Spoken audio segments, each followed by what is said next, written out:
O Código Penal, na verdade não foi o Código Penal, mas um cara chamado Von List, ele criou esse instituto chamado de Ponte de Ouro. A Ponte de Ouro, no nosso ordenamento jurídico, ela está prevista no artigo 15 do Código Penal. E aqui é a desistência voluntária e o arrependimento eficaz. A lei diz para nós que em qualquer uma dessas circunstâncias, o agente responderá somente pelos atos até então praticados e não pelo que ele queria praticar. Isso aqui é chamado de ponte de ouro, porque isso aqui pode trazer um benefício absurdo para o agente. Imagine uma pessoa que queira matar a vítima em razão de uma dívida de droga. Isso aqui, no mínimo, é torpe. Além disso, ele vai utilizar de uma estratagema para impossibilitar a defesa da vítima. Só aí nós temos um homicídio que possui duas qualificadoras. E aí o caminho para ele percorrer até chegar no óbito da vítima, ele vai até a vítima, saca a arma, derruba a vítima no chão, efetua um disparo ao lado da vítima, ele já iniciou atos de execução. Ele está ali em um ato imediatamente anterior à prática do homicídio e de modo inequívoco ele quer matar a vítima. Ele chega até a dar um tiro na vítima, na perna. E aí quando ele vai atirar na cabeça da vítima, ele fala, cara, quer saber? Eu vou embora dessa conduta. E ele foge. Chama de ponte de ouro, porque é literalmente uma ponte em relação à pena que estava prevista para ele. Aqui, 12 a 30 anos. Por um outro lado, se ele só deu um tiro na perna, não teve nenhuma outra consequência mais grave, artigo 129, caput. Vai pegar a pena de 3 meses a 1 ano. Veja, a situação extremamente mais favorável, com mais alguns detalhes, né? Aqui nós temos um crime hediondo, progressão da pena é diversa. Aqui, um crime inclusive de menor potencial ofensivo. É responsabilidade inclusive do G-Crime.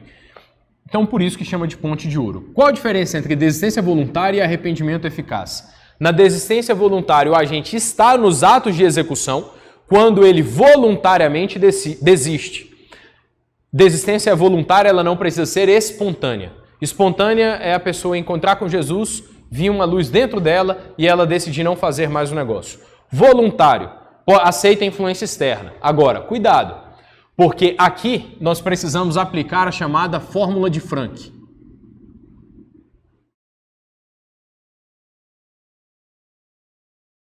E aí vai dizer o seguinte: se eu posso, mas eu não quero, eu tenho desistência voluntária. Só que, se eu quero continuar, só que eu não posso, então é tentativa. Não é desistência voluntária. Isso aqui é o chamado conatus. Conatus é um outro nome que é dado para a tentativa. E sinônimo é importante, em especial na prova da Polícia Federal. Na última, inclusive, para delegado, perguntaram o seguinte: o que é crime oco e quais as suas consequências? Cara, crime oco? E aí fala assim, se você soubesse o que era e você sabe, você responderia numa boa, porque crime oco é crime impossível, tentativa inidônea. Então, artigo 17 ali, você responderia numa boa. Então essa é a desistência voluntária aí. Eu posso, mas eu não quero continuar, desistência voluntária. Arrependimento eficaz. Eu esgoto os atos de execução. Só que depois eu impeço a consumação da infração. Então uma coisa é desistir na execução. Outra coisa é, após a execução, eu impeço o crime de se consumar. E aí o enunciado ele tenta te confundir com a ponte de prata.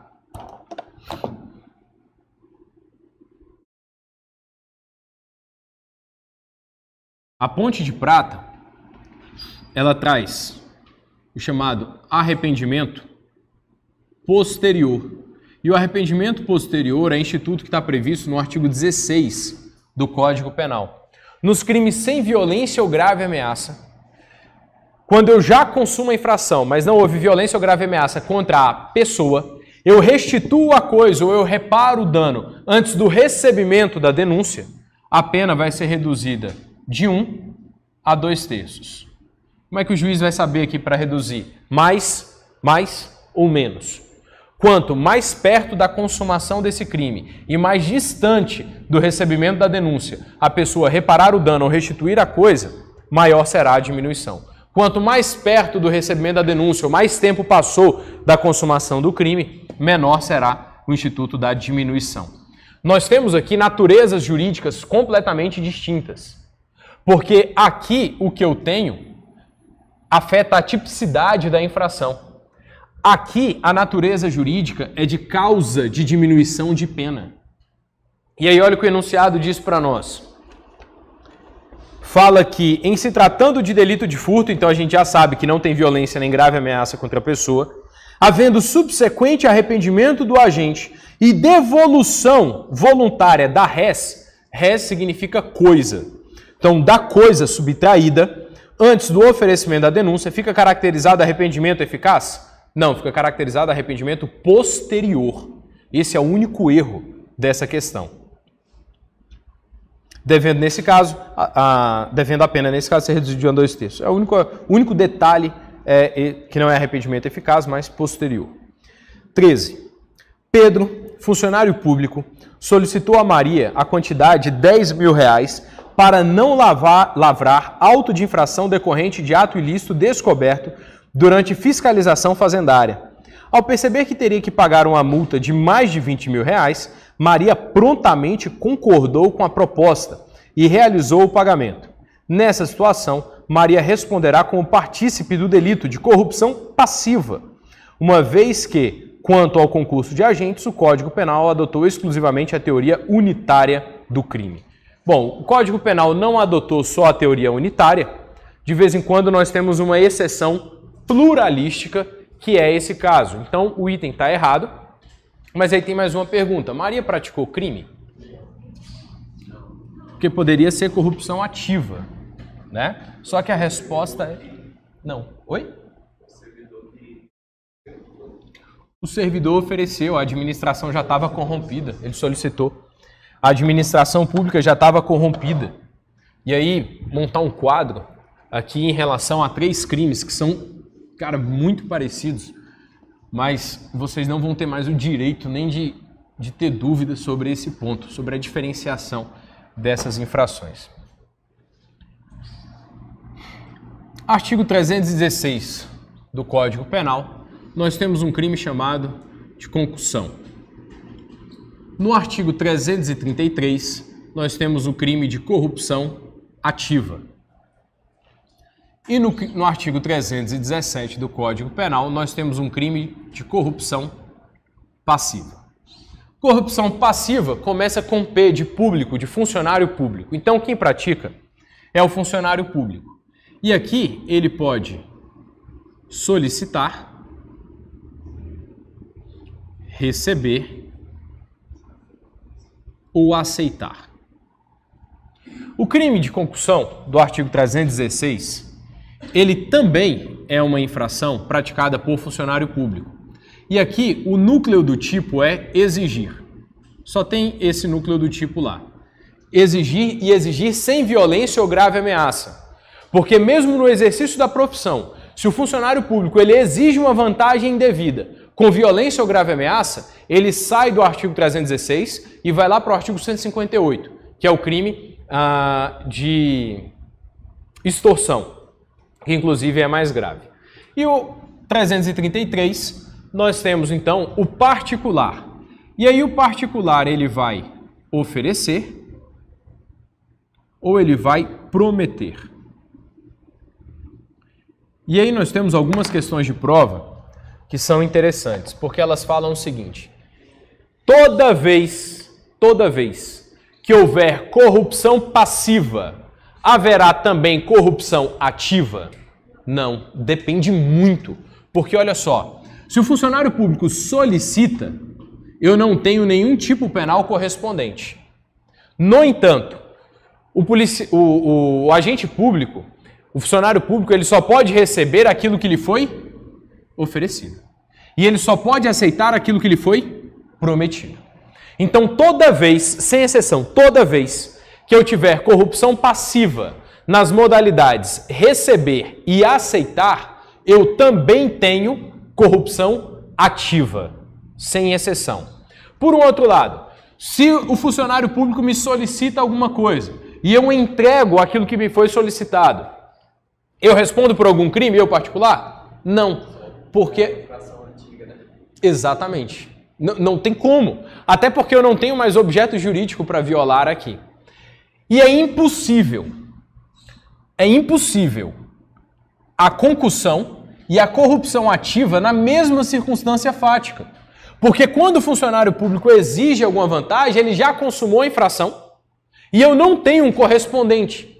Não existe no artigo 33 sujeitar-se à exigência ou submeter-se à solicitação do funcionário público. Então, cuidado em relação a esse ponto. E aí, detalhes, né? Todos esses crimes, eles são formais. Então, o funcionário público exigiu, eu preciso que o particular pague para a consumação da infração? Não, porque o crime se consuma com a exigência. Solicitou, eu preciso que ele receba a infração? Também não. Perdão, que ele realize o ato que ele tinha se proposto a fazer mediante o pagamento ou deixe de realizar ato de ofício? Também não. E a mesma coisa nos outros verbos. Mesmo em receber, o crime ele é formal, porque o resultado naturalístico previsto nessa infração não é o recebimento da vantagem, mas é o funcionário público deixar de fazer alguma coisa que deveria fazer ou fazer algo que ele não deveria fazer. Então, esse é o resultado naturalístico. Por isso, ainda que na modalidade receber, nós temos um crime formal. Oi? No caso, então, se na questão falar que teve a concussão e o particular responde por corrupção ativa, a questão está errada. Está errada. Toda questão que tiver os dois na mesma questão está errada. Sim, se solicitou, o particular já não responde por crime. Porque aqui nós temos uma exceção pluralística. O que acontece nessa teoria unitária? Artigo 29 do Código Penal, quem de qualquer modo concorrer com a prática da infração responde nas penas a ela cominadas. Então, como regra, o autor, coautor ou partícipe vão responder pelo mesmo crime. Só que aqui nós temos uma exceção pluralística, onde um autor responde por uma infração, o outro responde por outra. Então eu não posso, na ausência de um núcleo do tipo, tentar encaixar, fazer a adequação típica do outro autor, que em situações normais ou em outras circunstâncias teria a adequação típica do 303 no 317. No 317. É impossível, porque aí eu teria, inclusive, uma analogia em Malam Partem. E aí a analogia em Malam Partem não pode.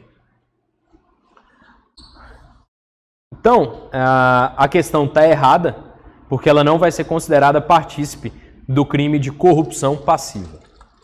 Outra questão que eu acho que até está aqui no... Eu não sei agora. Pelo sim, pelo não, há uma confusão do examinador entre o artigo 316 e 317. Lembra que concussão eu tenho exigência. E na corrupção passiva eu tenho solicitação, recebimento e aceitação. O verbo, o que muda é o verbo. 14. Carlos subtraiu 10 mil reais de seu pai enquanto este dormia. Nessa situação, Carlos não é isento de pena. E aí, o cara subtraiu o pai dele. É isento de pena? Cara, o cara que subtrai o pai, o tobogã pro inferno tá pronto para ele já, né? Mas o direito penal não assim considera. Só com os enunciados que nos foram dados na questão, nós precisaremos lembrar das escusas absolutórias e que, inclusive, estão previstas no artigo 181 do Código Penal. No crime patrimonial praticado em desfavor do cônjuge, na constância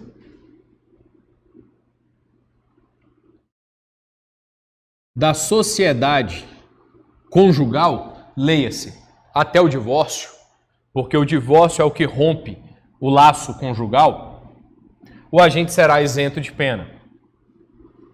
E em relação também ao ascendente ou descendente.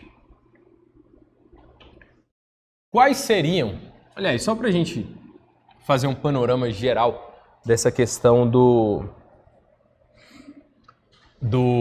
das escusas absolutórias. Aqui eu tenho uma causa excludente da punibilidade. Você sabe que a punibilidade, ou ius puniendi, é o direito que o Estado tem de punir uma pessoa.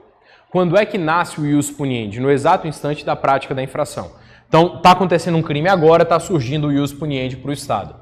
Aqui, diferentemente da prescrição, eu não tenho uma causa extintiva da punibilidade. Aqui eu tenho uma causa excludente da punibilidade. Causa extintiva é uma circunstância que vem posterior ao fato, que faz desaparecer a possibilidade do Estado punir o indivíduo. Por exemplo, a morte do sujeito. Como é que eu vou punir alguém que já morreu? Não tem como. Por um outro lado, a excludente da punibilidade é uma circunstância que impede o surgimento do ius puniendi. Então, o excludente impede o surgimento e a causa extintiva faz desaparecer o ius puniendi. Causa extintiva, artigo 107 do Código Penal. Aqui, portanto, há um impedimento do ius puniendi. No artigo 182, vai dizer que só vai se processar mediante representação o crime patrimonial praticado em desfavor do cônjuge se ele estiver separado ou se ele estiver desquitado, que é algo que nem existe mais no nosso ordenamento jurídico. Irmão, e aí se você for ler a letra da lei, vai falar o seguinte, irmãos legítimos e ilegítimos. O nosso código é de 1941. E o Código 41, ele seguiu o Código Civil de 1916. E aí o irmão legítimo era aquele que era filho do mesmo pai e da mesma mãe. O ilegítimo era o filho que era tido fora do casamento. Nós não fazemos mais essa diferenciação, né? Desde 88, inclusive. Então, irmão. Tio e sobrinho que tenham coabitado. Quer dizer, morado junto. Nessas hipóteses, então, aqui eu tenho um excludente da punibilidade e aqui o crime patrimonial só vai poder ser processado se houver representação. Só que tem o artigo 183, que impede a aplicação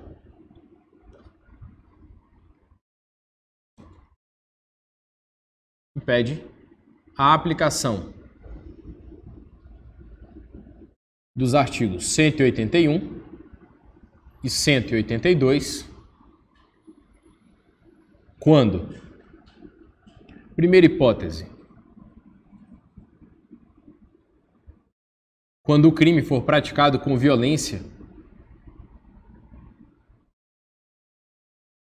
ou grave ameaça contra a pessoa. E aqui cuidado, tá? Veja o seguinte.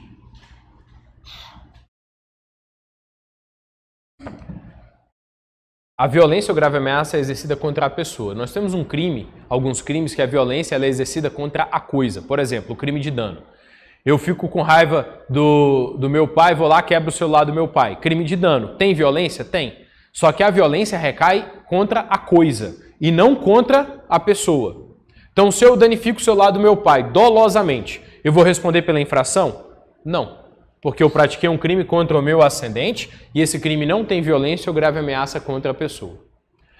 Outra hipótese onde eu não posso aplicar o artigo 181 e 182 ao estranho.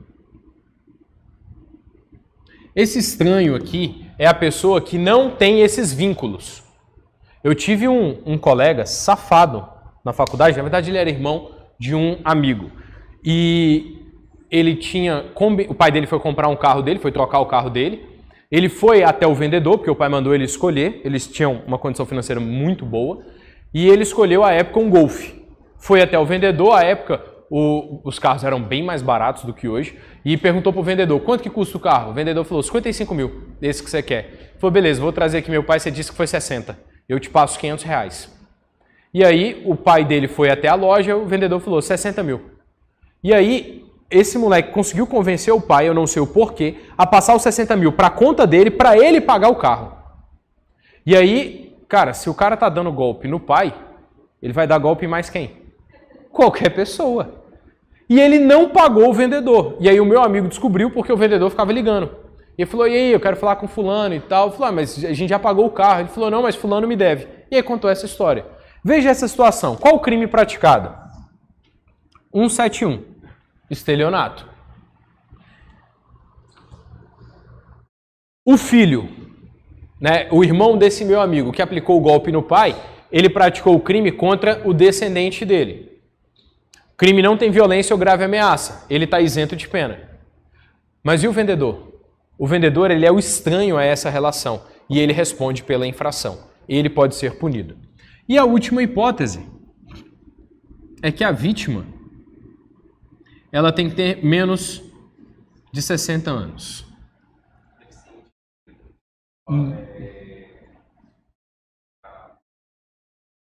Para fins de afastamento? Não por conta da analogia em Malam Partem, né? Mas a gente tem um detalhe importante. Que nosso código de 40, mas a Constituição ela trouxe também a hipótese da união estável. Então, a jurisprudência tem entendido que esse dispositivo se aplica também ao companheiro, tá? Então, esse item ele está errado porque diz que não haverá isenção de pena, apesar do carro ser subtraído 10 mil. A quantidade ela é irrelevante porque não está dentro das exceções legais. Então, o item é errado porque Carlos é sim isento de pena de acordo com o artigo 180, inciso 2º. 15. Pratica crime de corrupção passiva o funcionário público que, em razão da função, solicita, recebe ou aceita vantagem indevida, ao passo que pratica o crime de concussão o funcionário que, também em razão da função, impõe, ordena ou exige vantagem indevida. Certo.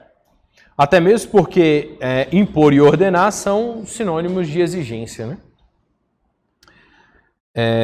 16. O reconhecimento do furto privilegiado é condicionado ao valor da coisa furtada, que deve ser pequeno, e à primariedade do agente, sendo o privilégio um direito subjetivo do réu.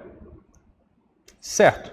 Artigo 155, parágrafo 1º do Código Penal. Se você quiser essa coisa de pequeno valor aí, só uma observação.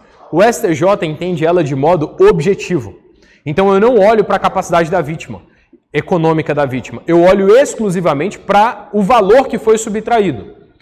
O que eu sou garantista, mas eu acho isso meio absurdo, porque você imagina uma pessoa... E aí o que é pequeno valor para o STJ? Até um salário mínimo.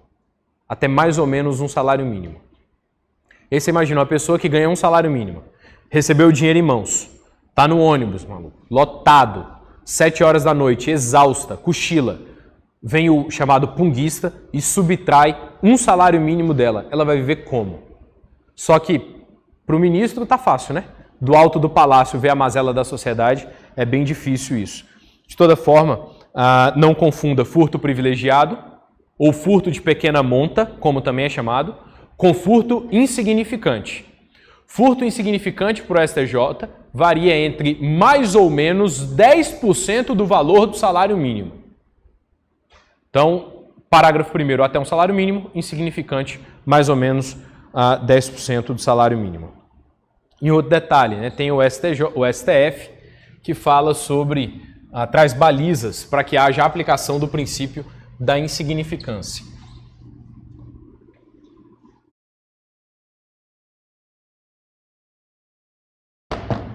E aí essas balizas, a gente pode fazer um mnemônico aí para ajudar a lembrar. É a mínima ofensividade. Mínima ofensividade da conduta. Nenhuma periculosidade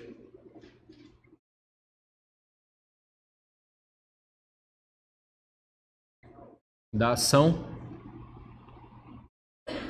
reduzidíssimo.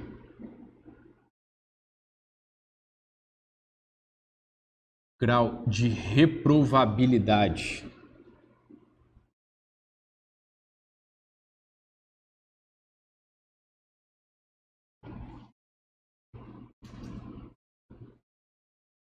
Do comportamento e a inexpressividade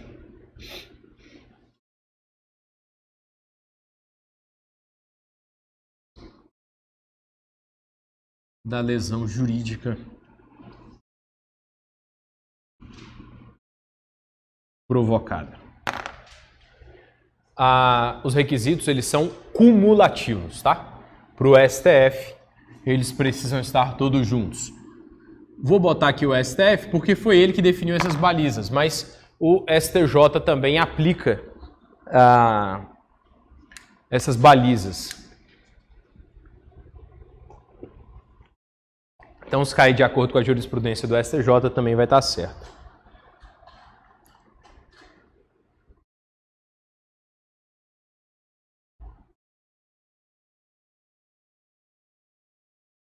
Beleza. A gente estava em qual questão?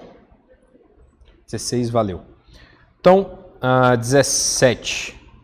Situação hipotética. Lucas, descuidadamente, sem olhar para trás, deu marcha a ré em seu veículo em sua garagem e atropelou culposamente seu filho, que faleceu em consequência desse ato. Assertiva. Nessa situação, o juiz poderá deixar de aplicar a pena, se verificar que as consequências da infração atingiram Lucas de forma tão grave que a sanção penal se torne desnecessária. Certo, letra de lei, né? Artigo 121, parágrafo 5º. 18. A conduta de atribuir-se falsa identidade perante a autoridade policial é típica, ainda que em situação de alegada autodefesa. É uma matéria aqui que exige tanto conhecimento de penal quanto de processo penal. Primeiro, falsa identidade é um crime que está lá no artigo 307. E, contrariamente do que parece, essa falsa identidade não é usar a identidade falsa, é realmente atribuir-se uma qualidade de que não detém. Aqui na 12ª, no centro de Taguatinga, uma pessoa foi presa, 7 nomes, 7 CPFs diferentes. Nenhum dos nomes, nenhum dos CPFs era dela. Se usasse a memória, passava num concurso, né? Porque um CPF são 11 números, uma sequência de 11 números. Ele gravou uma sequência de 77 números com nomes completos, mas nenhum era dele. Então, nesse caso, ele praticou essa conduta? Sim. Lá em processo penal, eu vou dar uma aprofundada nesse ponto, mas a ampla defesa ou a autodefesa permite que a pessoa minta sobre o fato. Não permite que ela minta sobre a sua qualificação. E a mesma coisa o direito ao silêncio. Pode ficar em silêncio em relação ao fato, não em relação à qualificação dela. Então o item aí, ele está certo. Né? Atribuir-se falsa identidade perante a autoridade policial é típica, se você quiser anotar, artigo 307 do Código Penal, um crime de falso. 19. Tendo como referência a jurisprudência dos tribunais, julgue o item a seguir. Acerca de crimes, penas e imputabilidade, aplicação da lei penal e institutos, quer dizer, acerca de todo o universo. É possível a aplicação do princípio da insignificância nos crimes contra a administração pública, desde que o prejuízo seja em valor inferior a um salário mínimo. Você podia parar de ler lá na vírgula, só que eu te recomendo não parar de ler por conta de um detalhe, tá? Aqui ele fala só em crimes praticados contra a administração pública. Tem algum crime contra a administração que a gente consegue aplicar o princípio da insignificância? Descaminho. Artigo 334. E aí, mas olha só, aqui ele coloca de um modo geral. Ele não coloca a exceção.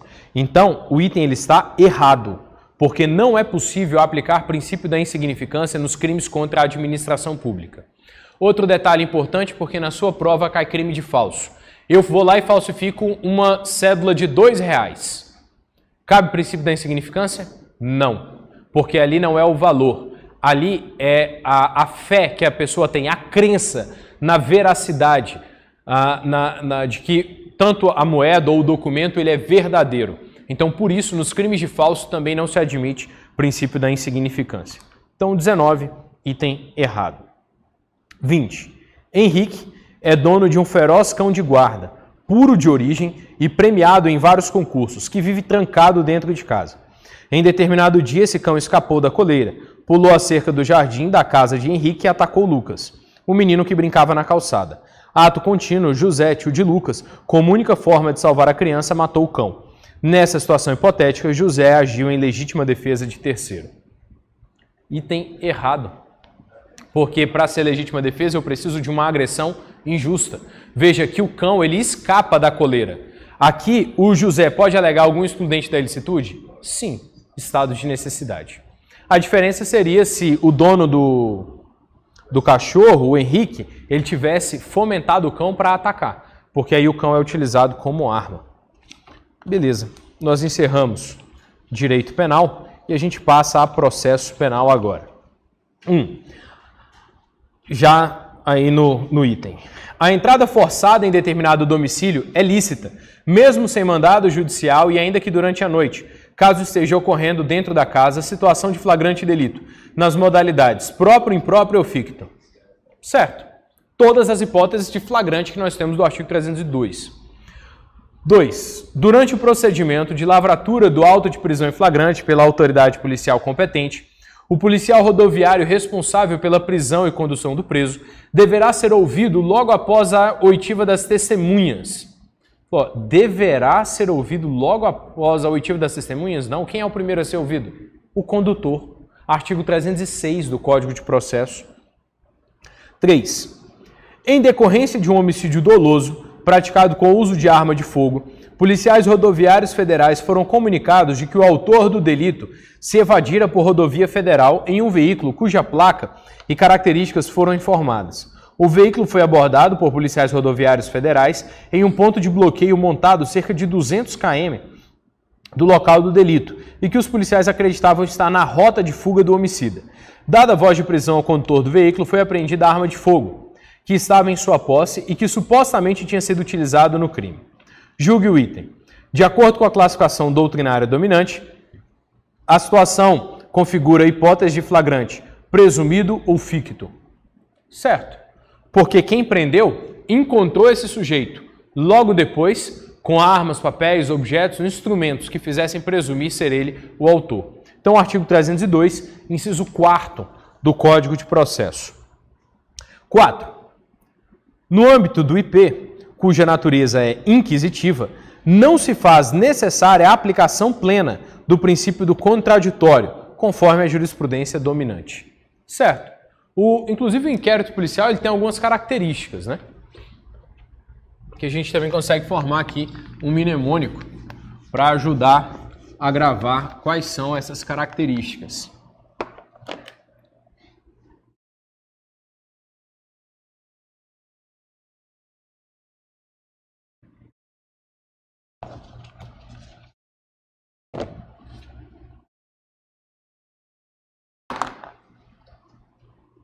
O inquérito policial ele é escrito,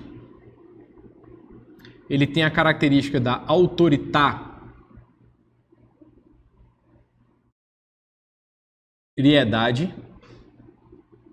ele é inquisitivo, e aí é justamente por isso que não cabe contraditório, ampla defesa ou publicidade de modo amplo. O inquérito policial ele é indisponível. E aí, só algumas dessas características, elas estão previstas. Eu não vou colocar o dispositivo, mas aqui é o artigo 9º do Código de Processo Penal e aqui é o artigo 17. A autoridade policial pode arquivar um inquérito quando? Nunca. Não tem exceção, ele não arquiva inquérito policial. Não confunda porque ele arquiva boletim de ocorrência. Quando alguém narra dá a notícia do crime para a autoridade policial, ele não é obrigado a instaurar o inquérito. Ele vai analisar e vai fazer uma avaliação técnico-jurídica. E se aquele fato narrado corresponder a algum crime, aí ele instaura o inquérito. Do contrário, segue o jogo. Então é indisponível, mas existe a dispensabilidade. A dispensabilidade da investigação. Se o titular da ação penal, seja pública ou privada, tiver elementos suficientes para que se tenha justa causa, certeza da materialidade e indícios de autoria, ele pode dispensar a investigação e oferecer ou a denúncia, o MP, ou a queixa-crime à vítima, caso já tenha formado aí elementos de prova. Eu ofereci uma vez uma queixa-crime para uma cliente minha que ela havia sido xingada 41 vezes por mensagem de SMS. Eu precisava de investigação? Não. Eu tenho um número ali em cima. Eu tenho todas as mensagens. Para que eu vou investigar? A investigação ela só serve para trazer justa causa, certeza de materialidade, quer dizer, certeza que o crime aconteceu e possibilidade, melhor dizendo, probabilidade de quem foi o autor dessa infração. O inquérito ele é discricionário, ou a característica da discricionariedade. A autoridade policial, nos limites da lei, conduz a investigação da melhor forma que lhe aprouver. Vocês vão ver que em alguns inquéritos policiais, vocês sequer vão ouvir a pessoa do investigado. Por quê? Porque a autoridade policial entendeu que não precisa. Já tem elemento suficiente para o MP oferecer denúncia. Manda o inquérito, o MP oferece denúncia. E lembra, não tem contraditório nem ampla defesa. Precisa ouvir o investigado? Não, só se achar interessante. Qual a exceção da discricionariedade? A exceção da discricionariedade está no artigo 158 do Código de Processo Penal, quando nós tivermos um crime não transeunte. Crime não transeunte é o crime que deixa vestígio. Então, se o crime deixar vestígio, necessariamente a autoridade precisa determinar a realização de perícia. Nós ainda temos a característica da oficiosidade, porque, como regra, a autoridade policial age de ofício. Qual a exceção? Artigo 5º, parágrafos 4º e 5º. Em crime de ação penal pública condicionada à representação ou crime de ação penal privada, a autoridade policial não terá a característica da oficiosidade no inquérito, porque para instaurar o inquérito ele precisará da representação ou do requerimento da vítima. O inquérito ele também é sigiloso. Tome cuidado com a súmula vinculante número 14 e lembre-se que o advogado do investigado ele tem livre acesso ao inquérito policial exclusivamente em relação aos elementos documentados. Então, elementos documentados, ou seja, aquilo que já foi inserido no inquérito policial. Uma interceptação telefônica em curso, advogado tem acesso? Claro que não. Não tem o menor sentido. Ao contrário de vocês que querem uma vida um pouco mais estável, eu preferi a iniciativa privada. E dentro do meu escritório, imagine se eu tenho notícia que um cliente está sendo interceptado telefonicamente. Acabou a investigação. Não faz sentido. Eu vou pedir para ele ir ao escritório e lá eu vou falar para ele jogar fora o celular e o chip, porque não adianta só um dos dois. Então, por óbvio que o advogado não pode ter acesso aos elementos de investigação que ainda estão em curso. E por fim aqui, nós temos a oficialidade. Cuidado com o prefixo, porque o CESP já cobrou oficialidade com o conceito de oficiosidade. Aqui é o delegado agir de ofício, a autoridade policial instaurar um inquérito sem ser provocado. Aqui na oficialidade é que o inquérito policial fica a cargo de um órgão oficial do Estado. No caso, a polícia. Então, nessa questão 4, o item está correto. 5. Depois de adquirir um revólver calibre 38, que sabia ser produto de crime, José passou a portá-lo municiado, sem autorização e em desacordo com determinação legal. O comportamento suspeito de José levou-o a ser abordado em operação policial de rotina. Sem autorização de porte de arma de fogo, José foi conduzido à delegacia, onde foi instaurado o IP. Julgue o item. Os agentes de polícia podem decidir discricionariamente acerca da conveniência ou não de efetivar a prisão em flagrante de José. Errado. Artigo 301.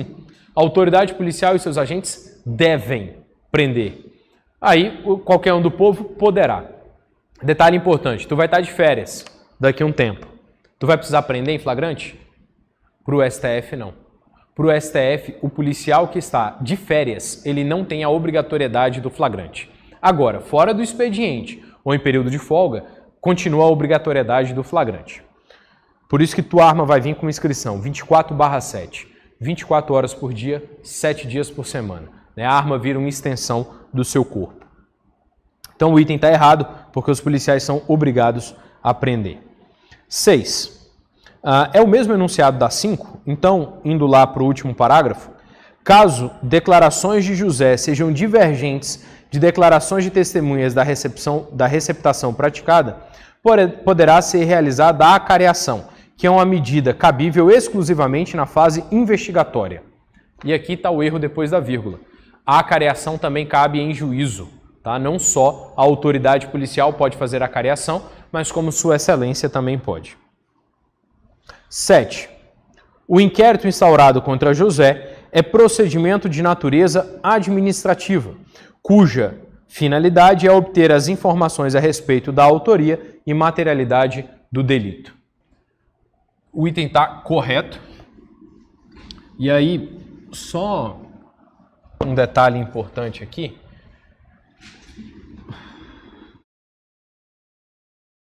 É o conceito de justa causa.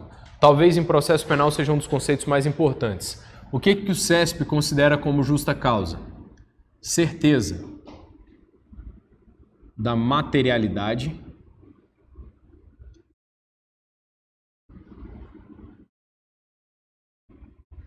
indícios de autoria. Cara, imagine que hoje, sei lá, eu tivesse passado mal pela manhã, não tivesse vindo da aula. Nós não teríamos materialidade de aula, porque ela não teria acontecido. Mas imagine que o André, competente como é, conseguisse outro professor imediatamente. Vocês teriam materialidade de aula, mas a autoria não seria minha. Então uma coisa é o que aconteceu, outra coisa é quem praticou o fato. Eu preciso, justa causa, ter certeza da materialidade e indícios de autoria. Isso aqui, inclusive, é o conceito do CESP sobre justa causa. Então, item 7 correto. 8. Na tentativa de entrar em território brasileiro com drogas ilícitas a bordo de um veículo, um traficante disparou um tiro contra agente policial federal que estava em missão em unidade fronteiriça. Após troca de tiros, outros agentes prenderam o traficante em flagrante, conduziram-no à autoridade policial local e levaram um colega ferido ao hospital da região. Nessa situação hipotética, para que a perícia verifique a natureza e a eficiência da arma utilizada pelo traficante, essa deverá ser apreendida por meio de mandado expedido por autoridade judiciária. A autoridade policial não poderá atuar de ofício para tal finalidade. Errado. Artigo 6º, inciso 2º. A autoridade policial pode apreender objetos. Então, tudo aquilo que é relacionado ao crime, a autoridade policial pode apreender. Não é necessário que haja mandado judicial para apreensão. É claro que se o objeto está dentro da casa de alguém, aí a autoridade policial precisa do mandado de busca e apreensão, mas para ingressar na casa. Né? E aí lá ele apreende o que ele entender necessário. Então o item está errado. Oi?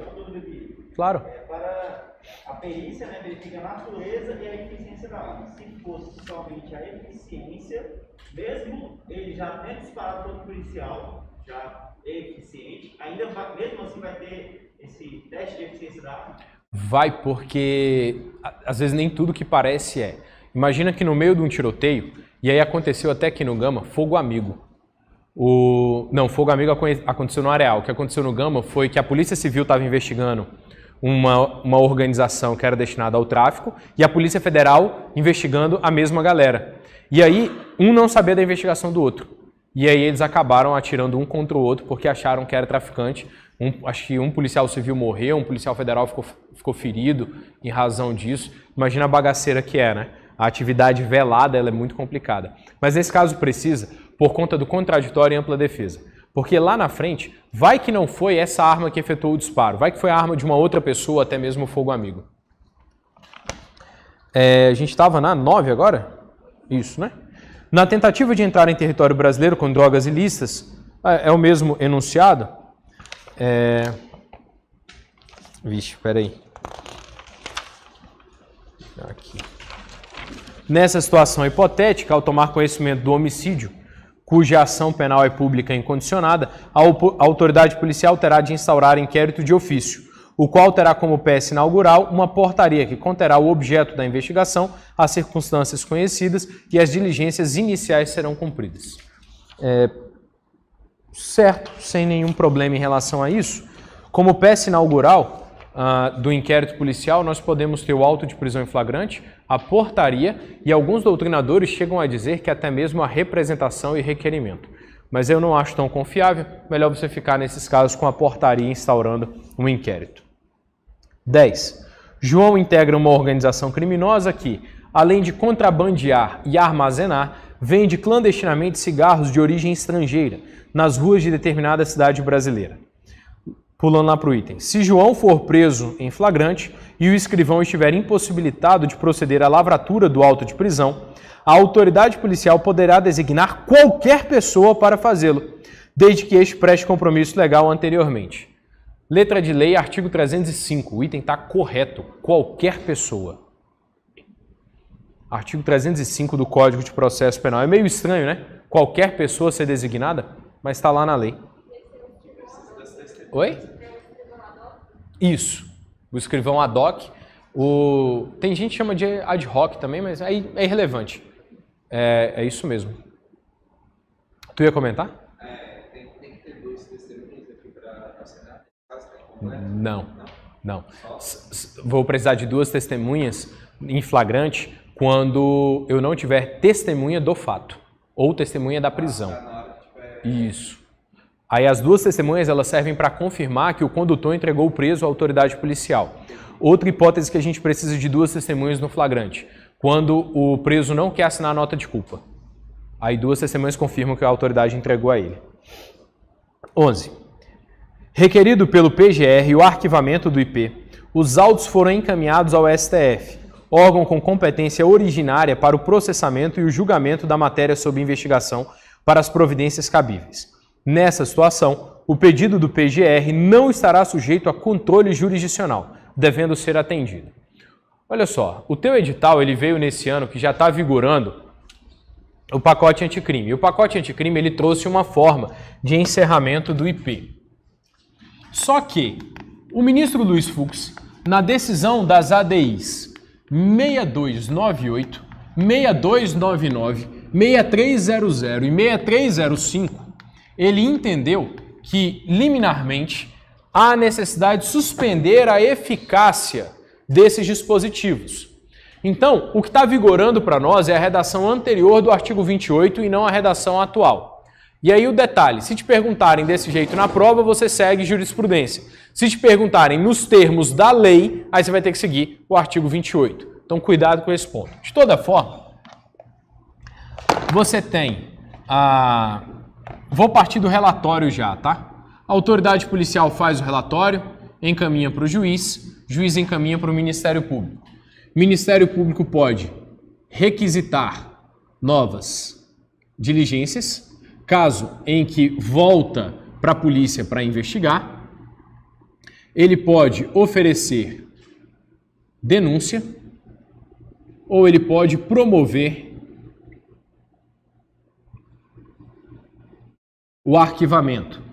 Volta para o juiz, se ele concordar, ele vai homologar o arquivamento, só que se o juiz discordar, ele vai encaminhar ao Procurador-Geral da República, Procurador-Geral, né? Vou deixar de modo genérico, porque se for dos estados, vai para o Procurador-Geral da Justiça. Aqui no DF, como o MP-DFT ele faz parte do MPU, é que vai direto para o Procurador-Geral da República. Procurador-Geral, ele vai ter 2 alternativas. Se ele concordar com o MP, que atua em primeira instância, ele vai insistir no arquivamento. Caso em que volta para o juiz, e o juiz não tem alternativa a não ser homologar, porque não existe mais a chamada ação judicialiforme, em que o próprio juiz começava a ação penal, em razão do sistema acusatório. Por um outro lado, se o Procurador-Geral discordar do MP, ele vai oferecer denúncia. E aí ele pode oferecer denúncia pessoalmente,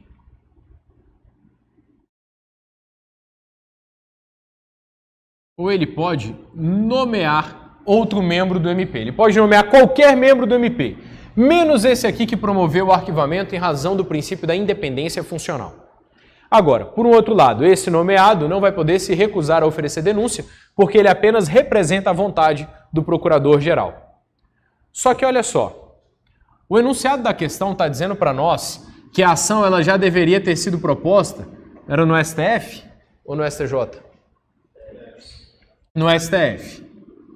Qual é o órgão do Ministério Público que atua no STF?